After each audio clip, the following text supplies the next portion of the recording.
Hop, et bien ça marche déjà. Pourquoi ça marche déjà? Non, ça se passe très bien. Et salut les amis, alors je viens juste de sortir du championnat de France et donc du coup je fais un petit saut en Bretagne et je vous emprunte à côté de moi Cyril U. Pour ceux qui le connaissent, Orsti, le pseudo Orsti. Exactement, Orsti, ouais. Et ce qui est très très rigolo, j'y pense que maintenant en plus. Au tout début, j'ai créé la chaîne Team Pile ou Face. Je t'avais pas mal posé des questions parce que tu es quand même programmeur. Ouais. Et tu m'as dit, il faut que tu aies une phrase d'accroche. Et c'est toi qui m'as dit un truc du genre salut les copains, ça. Et c'est comme ça qu'est devenu salut les amis. C'est grâce à lui. Je t'ai dit de garder ton accent qui était. Ouais, alors moi je pense pas que j'ai l'accent, mais lui m'a dit, mais si, c'est un accent. Si, quand même. Et c'est lui donc qui m'avait dit, donc du coup, trouve une petite phrase d'accroche que tu répéteras toujours à chaque début de vidéo. Mais voilà, c'est à cause ou grâce à lui. Voilà. Bah, j'espère grâce. Grâce, ouais, parce que je sais qu'il y a pas longtemps, je fais une partie contre un gars, je crois que c'était à Périgueux. Et je crois que je sors un token que je fais, tu sais. Et le mec il me dit, ah, mais c'est le même token que Team Pile ou Face. Et le gars à côté, il dit, bah oui, c'est lui. Comment ça, c'est lui? Et là, je lui fais, et salut les amis. Oh putain, c'est toi! Donc oui, du coup, c'est resté du coup une phrase vraiment correcteur de la chaîne. Moi, j'aime bien là ce week-end, du coup, pendant le tournoi, donc je regardais le live. Puis comme on n'avait pas les vidéos, les têtes de ceux qui parlaient, au bout d'un moment, je fais, ah, là, c'est l'accent chantant. Je fais, ça, c'est Kelly qui parle. Ouais, franchement, ouais, je peux remercier des RMTG Prime qui m'avaient invité sur leur live pour pouvoir faire un petit peu d'animation. On était donc 2 ou 3 avec Grégoire et Alexandre. Et du coup, on pouvait un petit peu commenter. Même moi, si en commentaire en direct, je suis très très mauvais. J'ai pas le niveau de Grégoire pour trouver les bonnes cartes, mais je mettais un petit peu ma touche d'humour en tout cas. Et on a bien rigolé pendant ce tournoi. Donc Cyril, je le connais depuis facile 15 ans, moi je dirais. J'ai vécu 7 ans sur Agen. Là, 5 ans sur Nantes. Ouais. Donc les calculs, on est à 13 ans. 13 ans, un truc comme ça. Je t'ai connu direct. C'est ça fait déjà plus de 13 ans. Joueur, vendeur, acheteur, parce qu'au tout début, tu étais surtout un vendeur acheteur. Ouais, j'avais profession sur l'achat-revente à l'unité et tout. Ouais. Donc j'étais le dealer de cartes de Agen. Ouais. Et ce qui me surprenait, là, je crois que tu me dis que ça rapportait plus de vendre beaucoup de communes et d'Enco que de vendre une ou deux, trois rares. À l'époque, c'était la quantité. Moi, j'avais misé sur la quantité de petites cartes. Et c'est ça qui marchait le plus. Énormément, par contre, énergivore au niveau du temps. Ouais, j'étais sur 70 heures, 90 heures par semaine, juste à faire du Magic. Ouais. Et puis, les messages à 1h du matin de je veux ma carte, surtout toi. Toi, tu voulais tes cartes le soir pour le lendemain. C'est ça, ouais. Moi, le soir, je pensais à un deck. Oh, c'est trop bien. Cyril, il me faut ça pour demain. Voilà, demain matin, 8h, il me la faut. Donc, et t'étais pas le seul sur Agen, en tout cas, de faire ça. Et puis, donc voilà, c'est comme ça aussi, avec la communauté et tout, j'avais réussi à prendre pas mal part. Et puis entre Bordeaux et Toulouse, du coup, j'étais beaucoup à Libourne aussi pour les Dragons libournais à l'époque, qui existent toujours en vrai. Donc c'était la bonne époque Magic là-bas. Belle époque Magic, ça reste toujours une belle époque. En plus, on était à l'époque, c'était déjà le Duel Commander, il me semble. Ouais, mais on était encore en 30 PV. On était en 30 points de vie, c'est vrai. Ouais. Et on faisait encore beaucoup de multi. Voilà. Maintenant, le multi, on en fait beaucoup moins, mais c'est vrai que principalement, c'était du Commander. On jouait plus en standard, c'était fini, c'était trop cher. Mais ce qui était marrant, c'est que du coup, moi, je suis Picard à la base, donc je viens du côté un petit bled, mais côté d'Amiens, on va dire. Et en arrivant à Agen, le premier. Amiens, on dit Amiens, il y a un S là. Moins. Agnès. Attends, c'est quoi? C'est une poche, c'est ça? Un sac, ouais. C'est quoi là? Le chocolatine. Oh, si on dit sur les chocolatines, pas au chocolat, c'est fini là. On perd cash viewer. Le coffre, comment vous appelez ça, le coffre? Non, Si, il y a un nom. Ah ouais? La malle. Ah ouais, non, c'est fini ça. Non. On s'adapte quand même. Et du coup, j'étais arrivé, je sais pas, en plein été, et le premier vendredi, je vais à la boutique, et puis c'est là où j'ai découvert déjà Magic. Je sais plus si t'étais là ou quoi, parce que t'étais un peu avec tout le monde, mais ou si c'est possible. Je sais plus, c'était la boutique Pile ou Face déjà qui avait. Mais celle qui était dans la rue. Montesquieu. Ouais, c'est ça, ouais. Donc c'était le premier nom Pile ou Face. Et c'était Jérémy. Bjarne. C'est ça. Comme ça qui. Ouais. Et après ils ont changé le nom, et après un de nos collègues, donc Baptiste, qui est maintenant gérant à Fantasy Sphere. Papa Ours. Voilà, Papa Ours pour ceux qui le connaissent bien. qui avait demandé à Jérémy donc, du coup, de reprendre le nom de la première boutique de jeux de cartes Magic, donc Pile ou Face par exemple, tout court. Et quand lui avait sa boutique, moi je lui ai demandé est-ce que je peux faire une chaîne Magic qui s'appelle Pile ou Face, comme ça on va se faire une pub mutuelle. Il m'a dit mais c'est génial comme idée, et donc du coup c'est resté comme ça. La boutique Pile ou Face à Agen est maintenant malheureusement fermée, ouais. Et il est parti donc du coup à Fantasy Sphere, voilà pourquoi on va souvent à Toulouse, parce qu'on adore notre petit Papa Ours. Et du coup on a gardé la boutique, le nom de la chaîne Pile ou Face pour ça. Quoi, ouais. Mais donc du coup plein de petites histoires comme ça que vous découvrirez avec des interviews différentes. Donc présente-toi, donc quel âge? Quel âge? Oh là, merde, fallait pas poser ça. Au film, on peut pas leur dire ça, mais au mec, normalement. J'ai 32 ans, je vais bientôt avoir mes 33 ans en novembre. Du coup, maintenant, tu vis sur Nantes, c'est ça? Et du coup, ouais, depuis 5 ans, ouais, environ, bientôt 6, je pense, je sais même plus. Je crois que c'était 2019 quand je suis parti d'Agen. Je suis arrivé sur Nantes en janvier, là, tout ça. Donc ouais, c'est à peu près ça. Ouais. Et puis ouais, je t'accueille dans mon bureau, dans mon antre. Franchement, ça fait plaisir parce que du coup, je pars du championnat de France et moi, je pars en Bretagne donc quelques jours. Et du coup, je cherchais des abonnés ou des copains qui pouvaient m'héberger. Et lui, du coup, il m'héberge pour ce week-end. Donc, c'est super sympa, lui, franchement. Avec ta chambre, ta salle de bain. Ma chambre, ma salle de bain, ma place de parking. Tout est parfait. Moi, quand je lui dis je viens à Nantes dimanche soir, ça va être difficile à cause du feu d'artifice. Mais non, t'inquiète, je suis un peu à l'écart. Franchement, c'est parfait. C'est ni trop près du centre-ville, ni trop loin. Puis le feu d'artifice, c'était hier. Et en plus, c'était hier. Là, j'avais rien. Finalement, on a fini très tard le championnat de France. Et c'était trop compliqué de partir hier soir. Ouais, du coup, on a pris une nuit d'hôtel de plus pour être tranquille avec Guillaume. Et Guillaume, une fois que je lui ai fait les fesses, il est rentré sur Agen.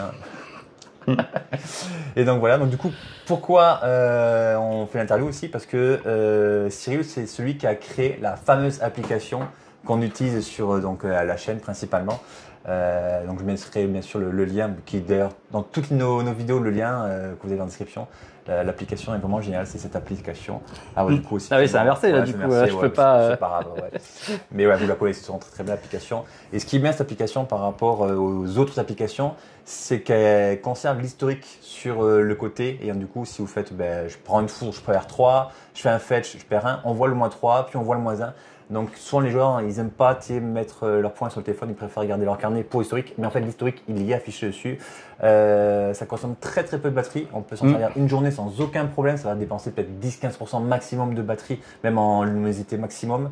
Donc franchement pour mettre sur les caméras. Ça marche sur des téléphones vraiment premier prix. Hein. Ouais. Alors pour le coup, je suis développeur, donc c'est aussi pour ça que j'ai fait cette application-là. Et l'idée, c'est que n'importe qui avec un Samsung, pour l'instant, on verra. Peut-être que fin d'année, ce sera peut-être sur iOS.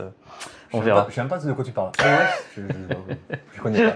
Mais bon, ça me coûte un peu d'argent à faire ça, mais là sur Samsung ça allait. Ouais, parce que à Samsung ça coûte pas trop cher. Par contre, Apple, il te demande beaucoup. Ouais, typiquement, on me pose la question des fois aussi sur ça, combien ça me coûte, combien ça me rapporte aussi. Alors, ça me rapporte 0, clairement.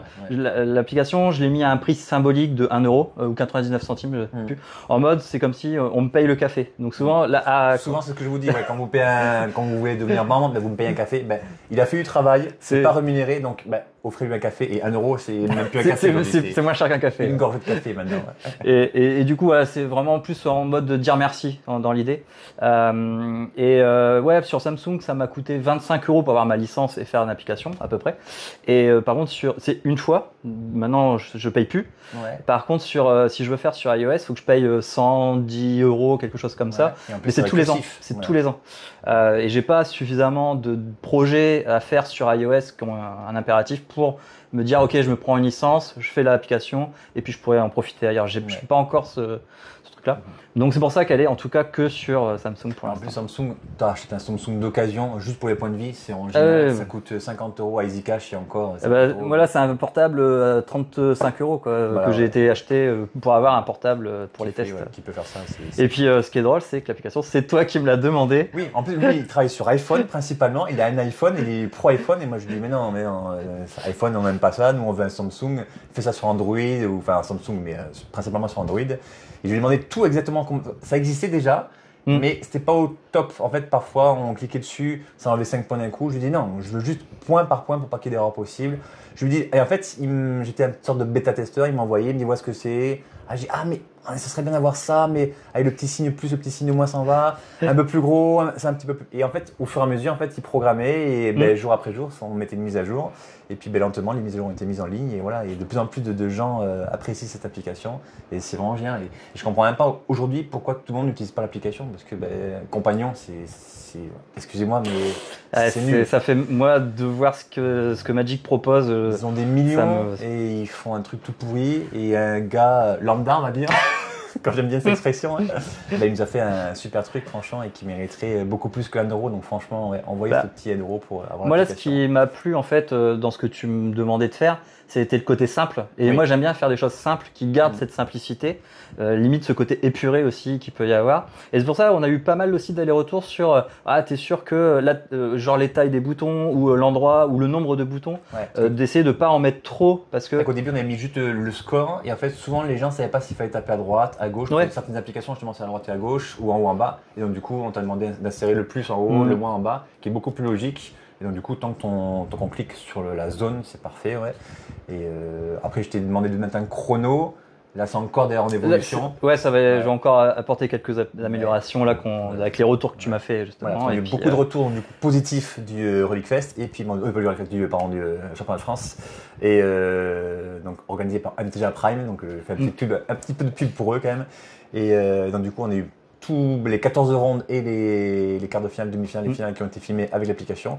Tous les joueurs, franchement, ont apprécié l'application et certains m'ont même demandé où est-ce que je peux la télécharger. Donc, vraiment, ça faisait plaisir.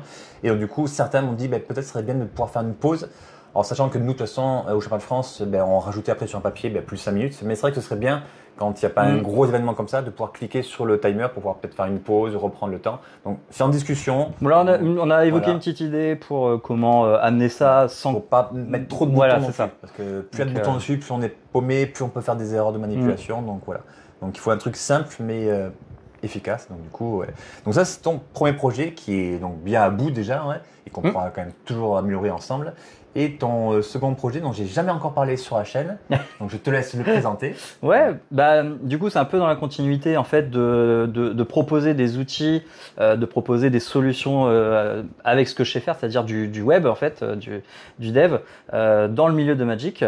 Et du coup, là, je me suis lancé sur un projet d'une application pour avoir les informations sur les cartes, les retrouver, plus tard d'aller sur du deck building. Et un peu mon idée derrière, c'est d'avoir aussi une page, enfin une partie communautaire ou pour les tournois, etc. Donc, c'est encore des choses que je dois consolider.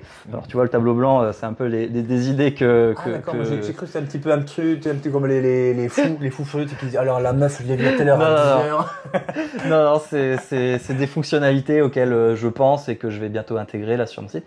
Donc du coup c'est un site web applicatif dédié à Magic. Pour l'instant, c'est très simple, ça reste juste une recherche de cartes. Un peu comme Scryfall. Et en fait, moi, juste l'idée de base, c'est que les sites francophones existants, c'est pas des sites de 2024 en fait. On pense, il y a Magicville, il y a MTG Top 8, Magic Corp, des fois je le vois. Il y a des personnes, voilà. Donc c'est vrai qu'il y a Scryfall et Moxfield qui ont instauré des standards de qualité et ils font très très bien leur taf. Sauf que ça reste des contenus qui sont pas français en fait. Et du coup moi c'est un peu le parti pris que je veux prendre, c'est d'être dans une communauté du coup francophone et de proposer des outils qui vont pouvoir matcher ces différents cas d'utilisation. Et puis un peu tout ce que moi j'aime chercher quand je suis en partie. Je vais chercher ma carte, je vais regarder son gazereur parce que le site gazereur c'est horrible. MTG Compagnon c'est pareil, c'est pas rapide, ça marche pas sur mobile. Et ça plante très régulièrement. Ça plante, voilà. Et s'il n'y a pas un réseau en 5G voire en 6G, ça marche pas. Donc l'idée voilà, c'est un peu de répondre à tous ces petits défauts qu'on peut trouver partout. Et le gros truc c'est surtout que ce soit sur mobile, que ce soit vraiment t'as ton téléphone, que tu sois que t'aies chopé du réseau à un moment donné ou que t'as du 5G à fond, t'aies la même expérience ou du moins quelque chose qui soit agréable à utiliser. Donc je bosse beaucoup sur ça pour une expérience mobile, mais aussi sur Internet et puis sur son desktop, quoi, sur son ordinateur. Ce sera une application? Non, ce sera. C'est un site web. C'est un site web. Mais du coup, les sites web, alors c'est à rentrer dans des trucs techniques, mais tu peux les installer sur ton ordinateur. C'est ce qu'on appelle des PWA, Progressive Web App. Je vais pas rentrer dans ces détails-là, mais voilà, c'est pour ceux qui connaissent, ce sera toujours possible. Et après, l'idée, c'est de rendre ça ouvert, en fait, dans le sens où, ce qui me permet d'avoir la donnée, les gens pourront l'utiliser, proposer des outils, par exemple, pour faire de la statistique sur les decks, sur les tournois, etc. Donc, j'ai encore beaucoup de travail, mais il y a déjà une version qui est déployée avec les fonctionnalités un peu de base, de listing, donc le site c'est Magic Tools. Magic Tools, tout simplement, .fr. Voilà, dans l'idée, donc magic-tools.fr et voilà, ça tombe chez moi. Et puis si je te montre. Et dessus, il y aura le lien aussi pour télécharger l'application pour Live Counter, c'est ça? Ouais, pour l'instant j'ai fait une petite page qui ramène et du coup dessus tu peux télécharger parce qu'on me l'a souvent dit, le référencement de l'application très compliqué. Et je comprends pas, j'ai fait les modifs, ça veut pas. J'ai tapé Horsty, j'ai tapé Live Counter, j'ai tapé Magic Tools, on n'arrive pas à trouver. Donc tant qu'on n'a pas le lien. Et pourtant, j'ai regardé avec un pote qui est vraiment lui dev mobile. Moi, je suis vraiment dev web, donc je fais que des sites web normalement.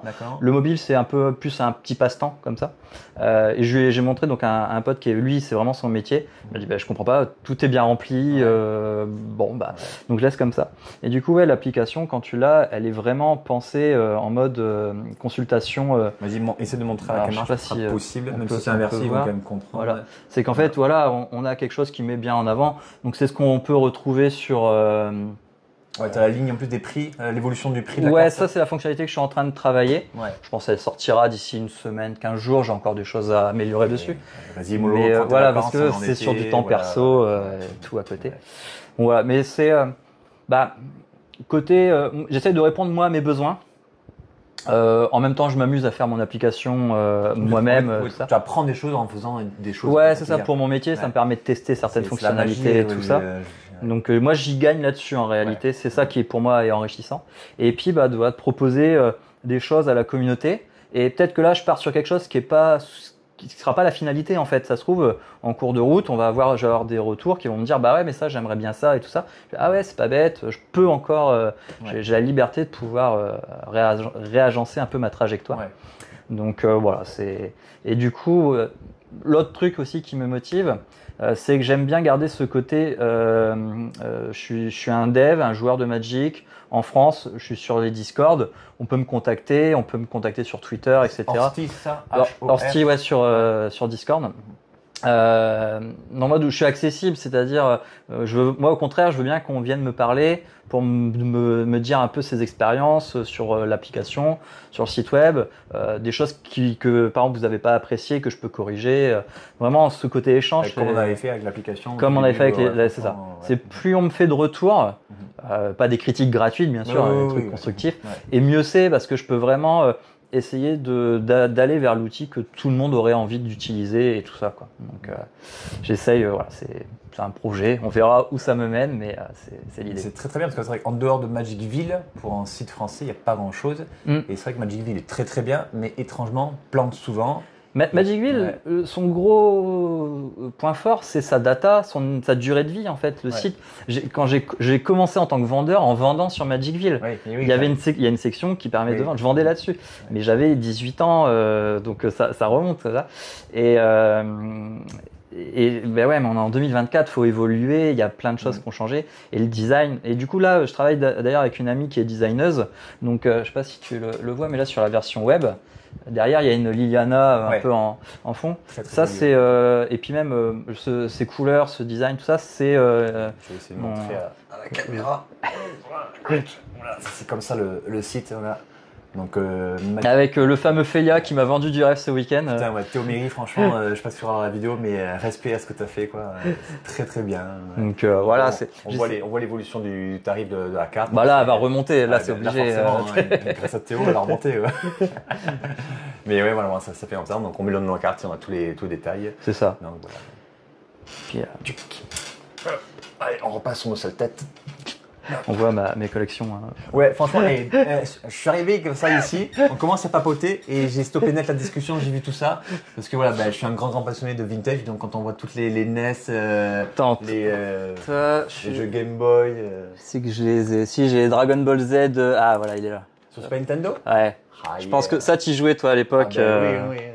Je vais juste le sortir. Nous, on avait acheté l'adaptateur pour avoir le jeu en japonais et pour le télécharger avant tout le monde. Alors ça, c'est la légende des Saiyans. Mais j'ai le Super Butoden aussi, 3, je crois. Le 3, ouais. Avec Gotenks, Boo et tout. Et ils sont là, ils sont bien. Les petites Game Boy, on voit tout, les petites Game Boy Color, enfin, ça c'était ma passion, moi, toutes les Game Boy. Mon rêve, ce serait d'avoir la collection de toutes les petites Game Boy qui ont existé. Ouais, c'était tellement magique. C'est assez classique. La partie, tout ça, c'est du Zelda. Là, c'est tout du Pokémon.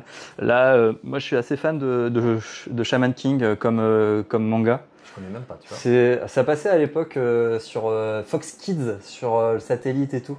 Oui, il y a eu une réadaptation sur Netflix, qui est pas ouf, mais qui se laisse quand même regarder, quoi.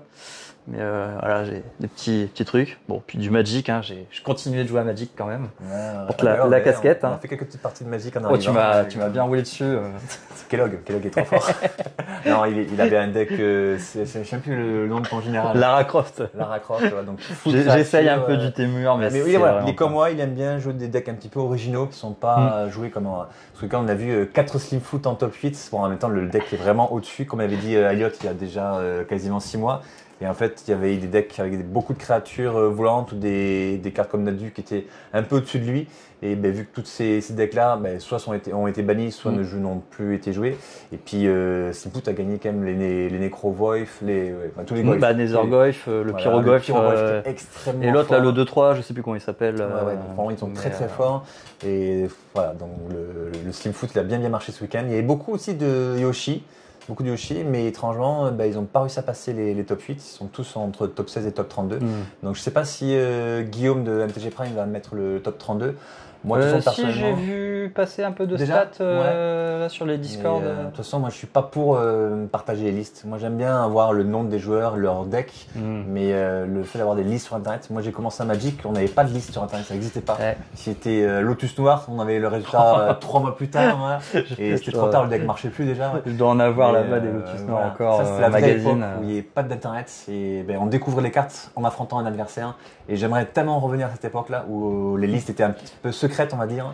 Et maintenant que tout le monde copie les autres listes, j'aime pas. Donc, donc cool d'avoir affronté Lara Croft. Et j'espère que tu as pris autant de plaisir à affronter Kellogg. Je pense que c'est la première fois que tu as affronté Kellogg, non? Non, on avait testé quand même ta liste. Justement, avec un pote, on avait monté pour voir un petit peu. Parce que tu sais, on était sur du Croxa à l'époque, puis on voulait voir un peu ce qui existe à côté. On est revenu sur du Croxa, quoi. Kellogg, c'est pas top. Bon, je le joue uniquement parce que son nom ressemble bien, mais c'est vraiment pas top comme deck. Mais ouais, je persiste et je signe. Je vais encore essayer de. D'ailleurs, mercredi soir, je suis à Rennes. Ils m'ont invité à venir faire un petit tournoi, donc je serai là-bas faire un petit tournoi avec Kellogg. Mais voilà, c'est un deck rigolo, plus rigolo que top tier, mais je préfère essayer de perfer avec un deck étrange que perfer avec Simfoot. La même. Voilà. Moi, à l'époque, sur Agen, de toute manière, je jouais que Mono Noir. Tu n'avais pas joué proche avant? Non, je jouais à Skityrix. J'ai joué Skityrix pendant des années et des années. Parce que 30 PV, 10 marqueurs poison, c'est plus rapide. Et en plus, tu jouais Skityrix Turbo. Turbo, c'est en mode je te mets 10 d'un coup, sinon rien. Et après, Nat, quand ça a été réautorisé, j'avais joué Nat. C'était chiant. Et j'ai fait quoi? Grisolbrand, CDZ. Ah si, CDZ, ça a marché pas mal aussi. Combo. Le CDZ combo et tout, avec Limon Nécrotique, c'est ça, je crois. Qui depuis a été banni. Et tiens, je crois que c'est...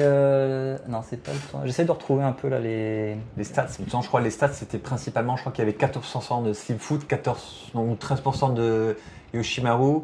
Je crois que le premier deck c'était Tamio avec 14 ou 15%. Je retrouve pas. Voilà. Et ensuite, je sais plus, c'est les 3 gros decks. En tout cas, c'était Yoshi, Tamio. Finger, peut-être. Il n'y avait que 8%, je crois. Mais après, il faut être des gros joueurs comme Jules Lestienne pour pouvoir perfer avec ça.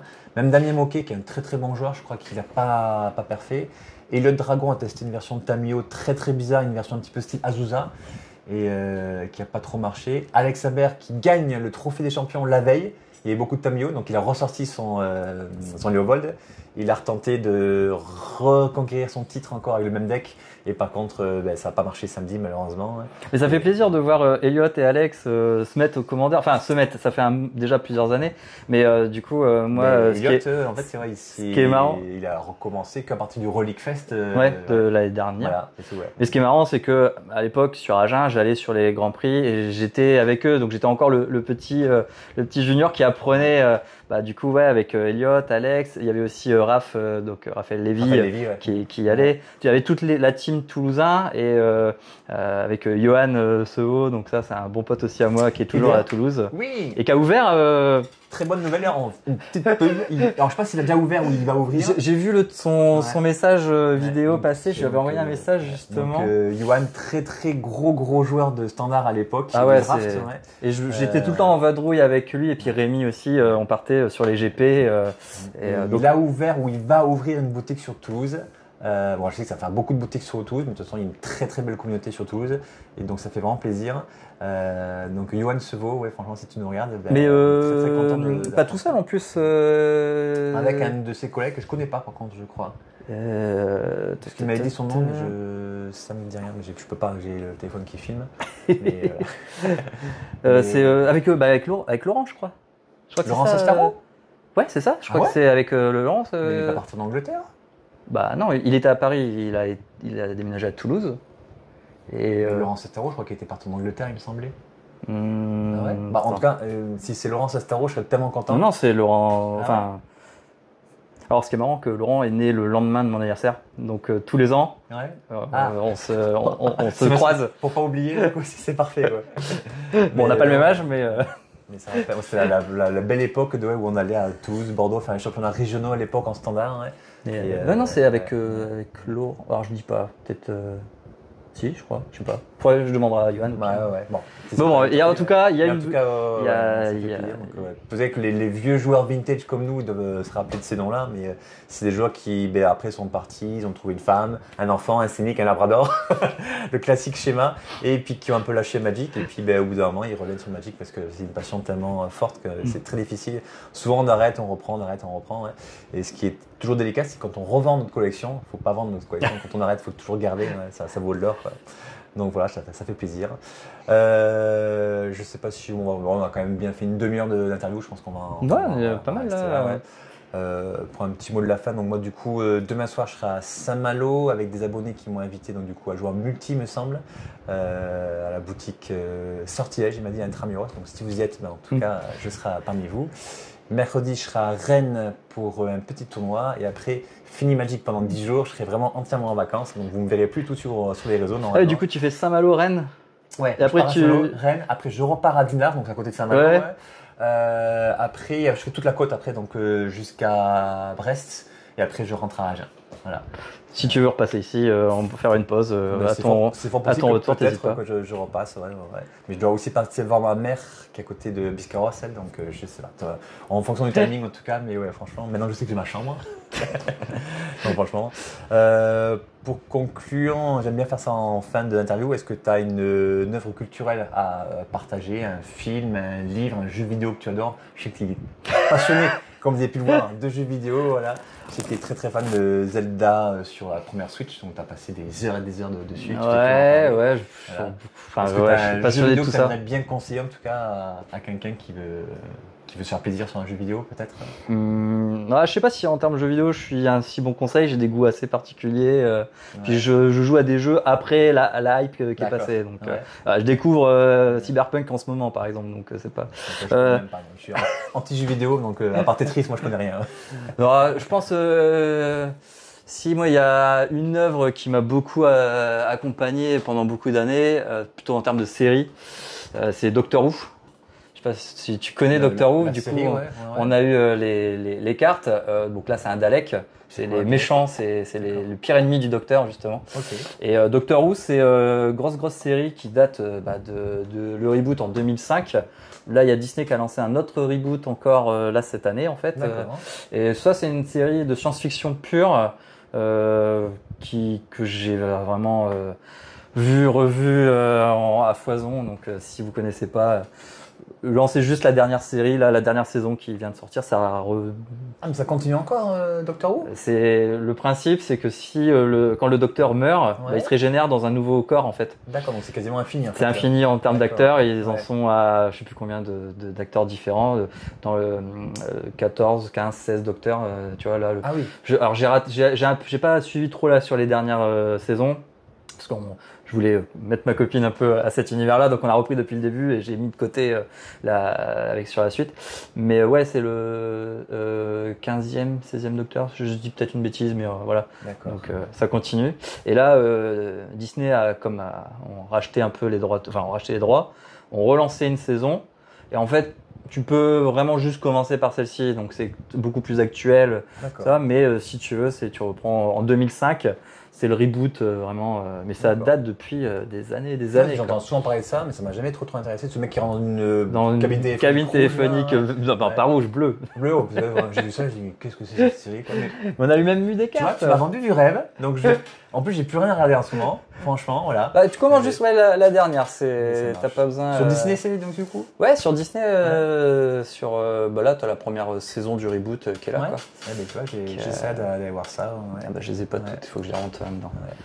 Mais et d'ailleurs, en parlant de ça, donc je m'y connais pas du tout en Doctor Who, mais je m'y connais beaucoup en Star Wars, et du coup j'ai appris une petite anecdote, je sais pas si tu la connais. Il y a un costume qui avait été d'abord utilisé pour la série Doctor Who, qui ensuite a été pris exactement tel quel en changeant juste 2-3 bédules, qui a été mis sur le personnage Bossk. Je sais pas si tu te rappelles Bossk dans Star Wars, c'est la chasseur de primes en forme de lézard. D'accord. Voilà, donc on voit dans Star Wars 4. Et du coup, j'avais appris ça comme anecdote. Je me suis dit, c'est vraiment rigolo, comme quoi Doctor Who était avant Star Wars et ils ont repris les. Je savais pas, tu vas prendre un truc. Du coup, apparemment, mais souvent entre séries ou entre films, les costumes, tout ça, pour économiser des sous. Ouais. J'avais appris ça, j'ai dit comme quoi, mais Doctor Who, voilà. Grâce à Doctor Who, on a eu Bossk dans Star Wars, donc, qui est un de mes personnages préférés. Alors qu'il apparaît 3 secondes. D'accord. 3 secondes dans Star Wars 4, mais. Quand j'étais petit, j'avais la figurine, donc du coup, c'est resté. T'as regardé un peu là les séries Star Wars, les dernières? Tout regardé, ouais. C'est quoi surtout les dessins animés, moi j'adore Clone Wars. Clone Wars et Rebelle, c'est ça? Ouais. Donc j'adore ça, donc du coup, ouais. Et toutes les séries en dessin animé pour adultes, parce qu'il y a aussi des dessins animés pour enfants sur Disney qui sont pas top, mais les dessins animés pour adultes, franchement, The Bad Batch avec Clone Wars qui sont très très bons, très forts. Après, je sais que la nouvelle The Acolyte. On est en train de la faire là, on a regardé adoré. Hier. Moi j'aime bien. Ouais, moi je suis très bon public, mais je sais qu'il y a eu beaucoup de critiques, mais en même temps les fans de Star Wars sont toujours. C'est des haters, on est d'accord, c'est des haters. C'est très clivant. Ils sont tout le temps en train de critiquer, ouais il aurait pu faire ceci. Franchement, prenez du plaisir. Quand vous regardez un film au cinéma, prenez du plaisir, arrêtez de chercher le message, tout ça. Moi j'aime beaucoup, il y a énormément de diversité là sur les personnages, ils sont tous différents, ils ont tous leurs trucs. Et ce que j'aime beaucoup là dans Acolyte, c'est que pour une fois, les Jedi, c'est pas les gentils, quoi. Oui. T'as ce côté, l'histoire est assez basique, tout ça, c'est pas, mais l'ensemble est bien. Et puis bon, il y a un sabre laser fouet. Comme tu dis, en fait, franchement, il y a pas de Star Wars, il n'y a pas de gentil, il n'y a pas de méchant. C'est deux points de vue différents. Ouais. Et l'Empire, c'est pas les méchants. Dark Vador, c'est pas le méchant, surtout Dark Vador. Ouais. Mais voilà, ils ont vraiment chacun. Et quand il y a une personne lambda découvre Star Wars, ah bah oui, les Jedi c'est gentil, les Sith c'est les méchants. Je trouve que là, la nuance qu'ils amènent dans Acolyte, elle est agréable, ça fait du bien. On apprend que les Jedi sont pas si corrects que ça, que leur loi, on va dire, n'est pas vraiment très correcte. Donc si vous cherchez les messages, c'est intéressant en tout cas. Si vous cherchez le spectacle, c'est aussi intéressant. Et moi, je suis très très fan de spectacle, donc voilà. Et puis je critique jamais, moi. Je suis comme toi, je suis bon public. Moi, je prends tout ce qui est bon à prendre. Voilà. Et puis. Donc, faut profiter de la vie. Donc voilà. Profitez de Magic, profitez tout le temps de votre instant présent, on ne sait jamais de quoi arrive le lendemain, donc du coup, profitez. L'interview se finit. On va se faire quelques games. Exactement, ouais. Je vais le défoncer. Ou peut-être du Mario Kart. Mario Kart. Et voilà, et puis du coup, on se retrouve que dans 15 jours, je pense, sur la chaîne pour les prochaines rediffusions donc, du Championnat de France. Voilà.